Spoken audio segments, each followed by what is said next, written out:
ये बहुत गलत समझदारी है भाई। पूरे देश में मल्टी पार्टी डेमोक्रेसी पर हमला हो रहा है। बीजेपी चाहती है कि वन नेशन वन इलेक्शन सिर्फ नहीं बल्कि वन स्टेट वन पार्टी हो, वन पार्टी स्टेट बन जाए हिंदुस्तान। और हम सब लोग समझते हैं कि भारत में डेमोक्रेसी का मतलब ही है मल्टी पार्टी डेमोक्रेसी। अगर मल्टी पार्टी डेमोक्रेसी नहीं है तो कोई डेमोक्रेसी नहीं है।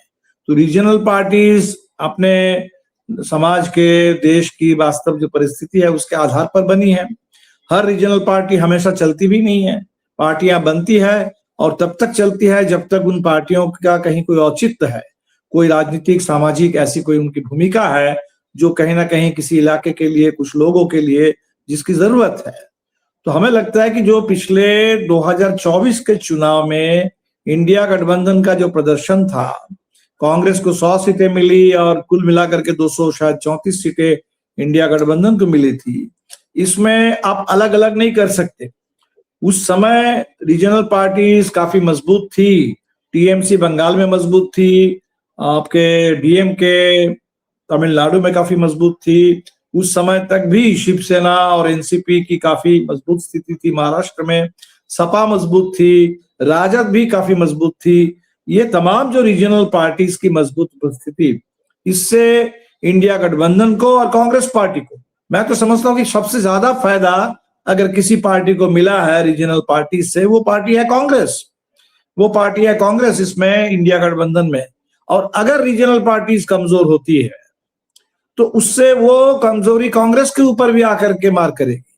कांग्रेस भी तब कमजोर होगी। ऐसा नहीं है कि रीजनल पार्टी के कमजोर होने से ऑटोमेटिक कोई कांग्रेस के लिए कोई स्पेस बन जाएगा इस देश में।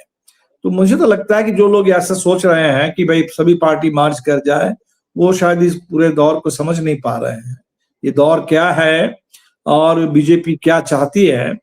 इधर राहुल जी पिछले कुछ दिनों से बोल रहे हैं कि ये सरकार अब 1 साल के अंदर गिर जाएगी। अब पता नहीं किस आधार पर वो बोल रहे हैं, लेकिन इस दौर में हम जो देख रहे हैं कि भारतीय जनता पार्टी बिल्कुल इस समय डिस्परेट है कि उनको सभी बिल पास कराने हैं। डिलिमिटेशन हो, वन नेशन वन इलेक्शन हो, और इसके लिए उनको 2/3 बहुमत चाहिए। और 2/3 बहुमत लाने के लिए लोकसभा में और राज्यसभा में वो हर तरह के साम दाम दंड भेद, हर तिक्रम अपना रहे हैं, लगातार पार्टियों को निगलते जा रहे हैं। तो ऐसे में हमें लगता है कि हमें ये रीजनल पार्टी के खिलाफ बोलना, ये तो बिल्कुल गलत समझदारी है। देश में मल्टी पार्टी डेमोक्रेसी मजबूत हो और सब लोग मिल करके भाजपा के इस पूरे लोकतंत्र विरोधी, संविधान विरोधी जो हरकत है, इसके खिलाफ एक साथ मिल करके डटकर मुकाबला करें। लेकिन कांग्रेस, आपको क्या लगता है कि कांग्रेस पार्टी कहीं ये तो नहीं सोच रही है कि रीजनल पार्टीज अगर कमजोर हो रही हैं, जैसा आप भी मान रहे हैं कि आरजेडी या और पार्टियां, रीजनल पार्टियां पहले के मुकाबले थोड़ी कमजोर हुई हैं, और कई पार्टियों पर यह भी आरोप लगता है कि वो केंद्रीय सत्ता से डर गई हैं और मजबूरी में कई बार छुपे ढंग से या कई बार टैक्टिकल ढंग से कंप्रोमाइजेस भी करती हैं। तो क्या आपको लगता है कि रीजनल पार्टीज अगर मर्ज कर जाएंगी तो उनको एक बड़ी पार्टी की छाया मिलेगी, पैट्रोनेज मिलेगा, और कांग्रेस पार्टी मजबूत हो जाएगी, तो राष्ट्रीय स्तर पर मोदी जी और शाह जी की पार्टी से मुकाबला करना कांग्रेस के को आसान हो जाएगा, तो इसलिए मर्जर जरूरी है, ऐसा एक इसमें देखिए दो तरह के रीजनल पार्टीज हैं। कुछ रीजनल पार्टीज हैं जो कांग्रेस से टूट करके बनी है, ठीक है। जैसे एनसीपी एक पार्टी थी, यहाँ आपके टीएमसी पार्टी है। तो कांग्रेस से टूट करके जो पार्टियां बनी हैं, वो पार्टियां चाहे तो कांग्रेस में मर्ज कर सकती है। वो उन पार्टियों की एक ही परिवार की पार्टियां हैं, समय समय की बात होती है। लेकिन जो नॉर्थ इंडिया में, जैसे सपा को ले लीजिए, आप राजद को ले लीजिए, जनता दल यूनाइटेड थी, आप झारखंड में झारखंड मुक्ति मोर्चा को ले लीजिए या डीएमके को ले लीजिए, ये सब पार्टियां बिल्कुल एक अलग जो देश में राजनीतिक, वैचारिक, सामाजिक जो ट्रेंड है उसको रिफ्लेक्ट करने वाली पार्टी है। ये पार्टियां कांग्रेस से टूट करके नहीं बनी है। इस देश में कम्युनिस्ट पार्टियां भी कोई कांग्रेस से टूट करके नहीं बनी है। तो कांग्रेस में तो समय समय पर मान लीजिए बाकी पार्टियों से गए, और सबसे बड़ी बात तो इस दौर में कांग्रेस पार्टी टूटती रही है। कांग्रेस पार्टी टूट करके पार्टियां मान लीजिए भले ना बन रही हो, इस समय आप देखेंगे कि हेमंत विश्व शर्मा से लेकर के जो बहुत सारे जो बीजेपी के आज के दौर के चर्चित सब चेहरे हैं, नफरत फैलाने वाले, वो सब कांग्रेस के बैकग्राउंड से आए हैं, सारे के सारे कांग्रेस से आए हैं। तो इसलिए वो अपोजिशन पार्टीज, रीजनल पार्टीज मर्ज कर जाए, इसकी कोई मतलब नहीं है। रीजनल पार्टीज कमजोर हो तो उसमें कांग्रेस मजबूत हो जाएगी, ऐसा भी बिल्कुल नहीं हो रहा है। जहां जहां रीजनल पार्टीज कमजोर हुई है, उससे सबसे ज्यादा भारतीय जनता पार्टी को ताकत मिली है। अगर राजद कमजोर हो जाए तो आप देखेंगे कि बीजेपी मजबूत हो जाएगी पूरे बिहार में। अगर जेएमएम कमजोर हो जाए तो बीजेपी मजबूत हो जाएगी पूरे झारखंड में। सपा कमजोर हो जाए तो बीजेपी मजबूत हो जाएगी उत्तर प्रदेश में। तो मुझे लगता है कि ये जो लोग भी ऐसा समझ रहे हैं कि किसी तरह रीजनल पार्टीज कमजोर हो जाए और तभी देश में डेमोक्रेसी मजबूत होगी और तभी देश में कांग्रेस पार्टी मजबूत होगी, ये सोच बिल्कुल शॉर्ट साइटेड, गलत सोच है। तो ये बात आखिर कांग्रेस पार्टी में क्यों इतनी आई मीन डोमिनेंट है, हो गई है कि इस पर सारे बड़े नेता भी इसी तर्ज पर बात करने लगे हैं? क्या राहुल गांधी को जो लोग भी, मैं नहीं जानता कि क्या फंक्शनिंग है केंद्रीय नेतृत्व की कांग्रेस पार्टी में, लेकिन क्या कुछ सलाहकारों के स्तर पर ये कुछ प्रॉब्लम आपको नजर आ रही है? क्योंकि तो आप तो अलायंस के पार्टनर हैं, आपकी बात भी होती रहती होगी राहुल जी से। नहीं, हमें लगता है कि देखिए, इसमें लोग अगर समग्रता में चीजों को ना देखें तो अब समझना मुश्किल होगा। कुछ लोग इसको ये समझते हैं कि भाई देश में मोदी जी के नाम पर सरकार चल रही है और इसीलिए कोई व्यक्तिगत तौर पर मोदी का कोई विकल्प, उसी कद के कोई एक नेता हो तो ठीक है, कोई एक विकल्प। लेकिन लोग जब विकल्प की बात करते हैं, मुझे नहीं लगता है कि लोग कोई मोदी के खिलाफ एक कोई व्यक्ति नेता की बात करते हैं। लोग जब विकल्प ढूंढते हैं, लोग ये समझते हैं कि भाई आप जो देश की स्थिति हो गई है, ये जो आर्थिक संकट है, ये जो देश के तमाम संस्थाओं को बीजेपी ने जिस तरह से कब्जा कर लिया है, डेमोक्रेसी खत्म हो रही है, संविधान कानून का राज ये बिल्कुल खत्म हो रहा है, शिक्षा, स्वास्थ्य, उसका ऐसा निजीकरण हुआ है कि अब आम लोगों के पहुंच से बाहर हो जा रहे हैं। तो लोग इसका बदलाव चाहते हैं। लोगों के दिमाग में, नजर में नीतिगत विकल्प ज्यादा है और इसीलिए हम तो समझते हैं कि नीतिगत विकल्प चाहिए, वैकल्पिक एजेंडा, वैकल्पिक नीतियों के साथ। और वो विकल्प निश्चित तौर पर भारत जैसे देश में, जहां एक इतना बड़ा डाइवर्सिटी है, इतनी विशालता है, वहां एक मल्टी पार्टी, एक फेडरल स्ट्रक्चर के साथ एक विकल्प हो सकता है। इसलिए मैंने तो यही लिखा कि भारत देश के लिए जो बात लागू है, यूनिटी इन डाइवर्सिटी, और रादर हमने कहा कि यूनिटी थ्रू डाइवर्सिटी, जो भारत देश के लिए, इंडिया एज ए कंट्री जिसके लिए, उसके लिए जो लागू होता है, इंडिया एज ए पॉलिटिकल कोalition, इंडिया गठबंधन के लिए भी वही बात लागू होती है। ये आपने द हिंदू में अभी हाल में एक आर्टिकल लिखा, बिल्कुल सही कह रहे हैं। और आपने बिल्कुल बिल्कुल उसके आखिर में मैंने यही कहा। जी जी, तो उसमें आपने लेकिन अप्रिशिएट किया राहुल गांधी के प्रतिरोध की धारणा को, और आपने कहा कि जो ये प्रतिरोध को बिल्ड करना चाहते हैं वो अप्रिशिएट करने लायक एक बात है। और फिर लेकिन आपने जब गठबंधन और मोर्चेबंदी पर जो टिप्पणी उनकी आई, पार्टियों को लेकर जब टिप्पणी आई, तो आपने अपने आर्टिकल में ये भी लिखा कि कांग्रेस की बैठक में ये भाषण उनका पूरी तरह असरदार लगता, लेकिन 23 अलग अलग विचारधाराओं वाली पार्टियों के इस साझा मंच पर जो भारत के संप्रभु, समाजवादी, धर्मनिरपेक्ष और लोकतांत्रिक गणराज्य की रक्षा के लिए एकजुट हुआ है, इसके कुछ हिस्से बेसुरे लगे। यानी उनके भाषण के कुछ हिस्से बेसुरे लगे। तो प्रतिरोध का जो पहलू है वो, और जो प्रतिरोध बेसुरा नहीं था। प्रतिरोध तो बेसुरा नहीं है, प्रतिरोध की जरूरत है। लेकिन आप जैसे प्रतिरोध के बारे में जो उन्होंने कुछ उदाहरण दिया, वो सारे उदाहरण जो एक तरह से कांग्रेस पार्टी की ओर से जो मुहिम चल रही है, भारत जोड़ो यात्रा, निकोबार आइलैंड को लेके, लेकिन देश में प्रतिरोध तो चल रहा है।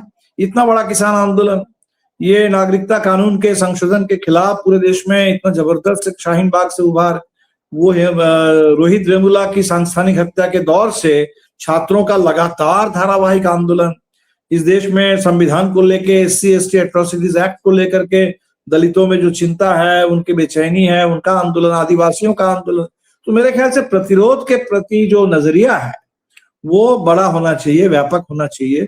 और सच कहिए तो हम लोग तो बार बार यही बात करते रहे हैं इंडिया गठबंधन में कि इंडिया गठबंधन को अगर हम एक सिर्फ चुनावी गठबंधन समझेंगे, वो भी संपूर्ण नहीं, क्योंकि कई राज्यों में वो चुनावी गठबंधन भी अधूरा है, और उसके बाद सिर्फ संसद में उसकी भूमिका के बारे में सोचेंगे कि मिलकर के किसी बिल के खिलाफ वोट करना है, इतने भर से तो कोई इंडिया गठबंधन का काम चलेगा नहीं। तो इंडिया गठबंधन को एक आंदोलन पर आधारित एक व्यापक जनता का, इसलिए मैं इसको कहता हूं कि इंडिया सिर्फ नहीं, इंडिया प्लस, हमें इंडिया प्लस बनना होगा, जिसमें और भी जितने आंदोलन चल रहे हैं, सिविल सोसाइटी है, उसके साथ एक बहुत जीवंत किस्म के रिश्ते हमें बनाने होंगे। तो बात यही है, हमने इसलिए बेसुरा कहा कि राहुल गांधी के सामने उनके ऊपर दोहरी जिम्मेदारी है, दोहरा कार्यभार है। एक है कि कांग्रेस को री एनर्जाइज करना है, कांग्रेस में नई ऊर्जा की जरूरत है, एक तरह से कांग्रेस का नए खोज की जरूरत है, री इन्वेंशन ऑफ कांग्रेस उसको उसकी जरूरत है। तो ये काम वो कर रहे हैं। कांग्रेस में सबसे ज्यादा इस दौर में संविधान को लेके हो, कॉर्पोरेट लूट के खिलाफ हो, या इस देश में सामाजिक बराबरी के सवाल पर हो, पर्यावरण के सवाल पर हो, तो राहुल जी बोलते रहे हैं, अच्छी बात है, इसकी हम लोग भी लगातार तारीफ किए हैं। लेकिन जो काम कांग्रेस के लिए करना है और साथ साथ एक व्यापक गठबंधन भी चलाना है, तो वो व्यापक गठबंधन तो ऐसा गठबंधन है हमारे हिसाब से, पार्टी के हिसाब से देखिए तो आपको लगेगा कि 22-25 पार्टियों का है, उसके भी अलग डायनामिक्स होते हैं। सभी पार्टियों के साथ आपके पास एक mutual trust, mutual confidence, mutual respect, वो रिलेशन होना चाहिए। अगर हम इसको विचारधारा के आधार पर देखें तो जाहिर सी बात है कि 20-25 विचारधारा नहीं है। विचारधारा के धरातल पर जब आप देखेंगे ऐतिहासिक तौर पर, तो हम जैसे राहुल गांधी भी लौट गए आजादी के आंदोलन में। आजादी के आंदोलन में उन्होंने कहा कि 1927 से पहले कांग्रेस एक पॉलिटिकल पार्टी हुआ करती थी, लेकिन जब कांग्रेस ने तय कर लिया कि पूर्ण स्वराज हमारे सामने लक्ष्य है, तब से कांग्रेस एक प्रतिरोध का एक तरह से प्रतिरोध आंदोलन बन गई। चलो सही बात है कि पूरे आजादी के आंदोलन तक, लेकिन आजादी के बाद तो कांग्रेस फिर वही शासक पार्टी बनी। उस समय तो बल्कि गांधी जी ने कहा कि अब कांग्रेस की भूमिका समाप्त हो गई है, कांग्रेस ने अपना काम कर दिया। तो उसके बाद का जो पिछले 1947 के बाद की जो कांग्रेस है, वो तो एक पॉलिटिकल पार्टी है, वो तो देश में ज्यादातर शासक दल और अभी पिछले कुछ सालों से विपक्षी पार्टी के रूप में, कई राज्यों में विपक्षी पार्टी के रूप में है। तो पहली बात तो कांग्रेस जो 27 के बाद अगर प्रतिरोध का आंदोलन बना, तो वो चरित्र कांग्रेस का बरकरार नहीं रहा। वो चरित्र फिर कांग्रेस के अंदर आपको पैदा करना है। ऐसा नहीं है कि Congress by default, by definition कोई अलग पार्टी है। सेकंड, उनकी समझदारी जो थी कि जो देश में रीजनल पार्टीज हैं, वो रीजनल पार्टीज डेमोक्रेटिक इंडिया के आधार पर बनी है, तो उनके लिए डेमोक्रेसी जरूरी है। कांग्रेस को अगर डेमोक्रेसी देश में न भी हो, तब भी कांग्रेस झेल लेगी और कांग्रेस इससे मतलब मुकाबला कर लेगी। तो मेरे ख्याल से ये एक बहुत सरलीकरण है। ये भारत में कम्युनिस्ट आंदोलन भी 100 साल से ज्यादा कम्युनिस्ट आंदोलन की उम्र है। तो जितना आजादी के आंदोलन में, ठीक है, कांग्रेस बड़ी पार्टी, कांग्रेस नेतृत्वकारी मंच के रूप में उभरी थी, लेकिन वहां सोशलिस्टों की भूमिका, वहां आपके कम्युनिस्टों की भूमिका, भगत सिंह और उनके पूरे साथियों की भूमिका, आप पूरे आज, उस समय हम लोग अलग अलग करके बोलते थे, लेकिन आज जो फुले, पेरियार, अंबेडकर एक बाकायदा एक्सट्रीम के रूप में हम लोग कहते हैं, और जिनके बारे में आप कहेंगे कि अंबेडकर ने तो कोई चुनाव, भारत की आजादी के दौर में वो जेल नहीं गए, लेकिन जो आजादी के लिए जो दो सवाल थे कि आजादी कैसे आएगी और आजाद हिंदुस्तान कैसा होगा, तो आजाद हिंदुस्तान कैसा होगा, उसका संविधान कैसा होगा, उसका समाज कैसा होगा, इस पर जो लोग काम कर रहे थे, उसकी अर्थव्यवस्था कैसी होगी, इस पर जो लोग काम कर रहे थे, वो भी आजादी के आंदोलन का ही नेतृत्व कर रहे थे। जो ठीक है जेल में नहीं गए और अंग्रेजों के खिलाफ उस तरह से आजादी पाने के लिए नहीं लड़े, लेकिन पूरा आजाद हिंदुस्तान के निर्माण के लिए काम कर रहे थे।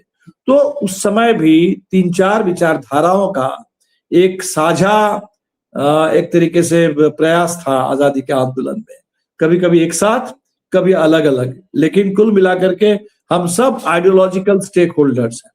फ्रीडम मूवमेंट की अगर हम बात करेंगे, वो सिर्फ कांग्रेस पार्टी नहीं, तो आजादी के आंदोलन कई विचारधारा, कई पार्टियां पूरे देश में, उसको मिला करके आजादी का आंदोलन। इसलिए हम जो बार बार बात कहते हैं कि आजादी का आंदोलन था और आज देश में हमें दूसरी एक आजादी की लड़ाई चाहिए। वो आजादी की लड़ाई जिससे हमें संविधान मिला, जिससे आजादी मिली, जिससे हमें लोकतंत्र मिला, पार्लियामेंट्री डेमोक्रेसी का पूरा एक फ्रेमवर्क मिला, वो धीरे धीरे कमजोर पड़ा है। उसको खत्म करने की कोशिश हो रही है। उसमें नए सिरे से जान फूंकने की जरूरत है। और आज संविधान, लोकतंत्र, इस देश की आजादी भी कह लीजिए तो अंग्रेजों के खिलाफ लड़ करके मिली, और आज वही अमेरिका के खिलाफ वही आजादी, हमें साम्राज्यवाद विरोधी आजादी, उसको फिर से उसकी दावेदारी जताने की जरूरत है। और शायद इसीलिए भगत सिंह ने सिर्फ इनकलाब जिंदाबाद नारा नहीं दिया, इसके साथ उनका जो दूसरा पार्ट है कि साम्राज्यवाद का नाश हो, ये भी उन्होंने कहा, क्योंकि उनको पता था कि एक साम्राज्यवाद अगर जाएगा भी, कोई दूसरा साम्राज्यवाद आकर के भारत में अगर कहीं भूरे अंग्रेजों का राज आएगा तो दूसरे साम्राज्यवाद भी उनके साथ देश के अंदर घुसपैठ करने की कोशिश करेगा। तो हमें लगता है कि ये बातें हैं जिस पर कांग्रेस पार्टी को भी सोचना चाहिए। ये दो अलग अलग भूमिका है, कांग्रेस पार्टी को चलाना और पूरे इंडिया गठबंधन को चलाना। ये दोनों इंटर रिलेटेड है, लेकिन दोनों एक नहीं है।